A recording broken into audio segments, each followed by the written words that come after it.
एका त्रिकोणाचा पाया 9 सेमी व उंची 5 सेमी आहे, दुसऱ्या त्रिकोणाचा पाया 10 सेमी व उंची 6 सेमी आहे, तर त्या त्रिकोणाचं क्षेत्रफळ काढा। सर्वप्रथम दिलेल्या त्रिकोणाचा पाया म्हणजेच पहिल्या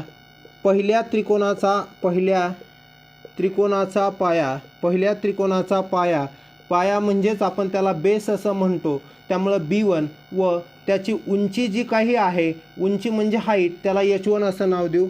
त्यानंतर दुसऱ्या त्रिकोणाचा पाया म्हणजेच B2 व त्याची उंची जी आहे, उंचीला आपण S2 असं नाव देणार आहोत।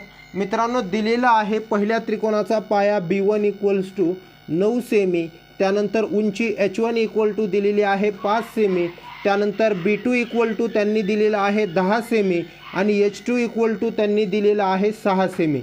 त्यावरून मित्रांनो, दिलेल्या त्रिकोणाच्या आता ज्यावेळेस दोन त्रिकोण दिलेले असतात तर दोन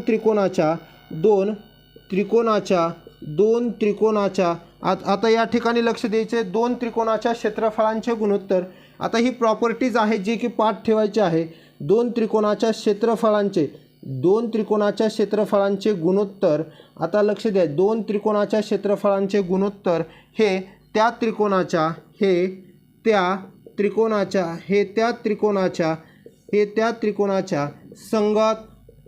त्रिकोणाच्या संगत आता संगत पाया दिलेला आहे, संगत पाया व संगत उंची यांच्या गुणाकाराच्या गुणोत्तरा एवढे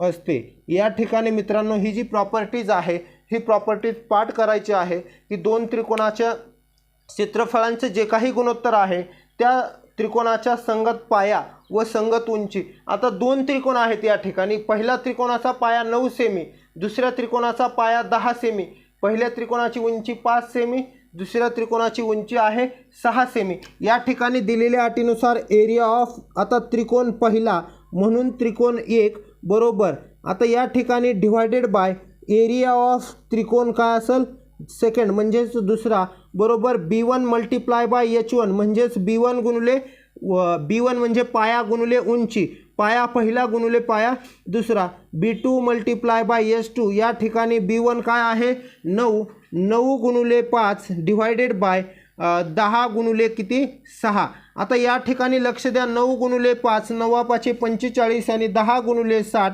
10 × 60, या ठिकाणी 5 ने भाग द्यायचा, 5 × 9 45, 5 × 1 5 आणि 5 × 2 10, 3 × 3 9 आणि 3 × 4 12, उत्तर आलेलं आहे 3/4। म्हणून आता या ठिकाणी पूर्ण वाक्यामध्ये तुम्ही उत्तर लिहून घेणार आहात।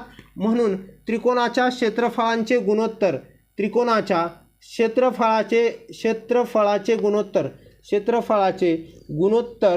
गुणोत्तर 3/4 आहे, 3/4 आहे।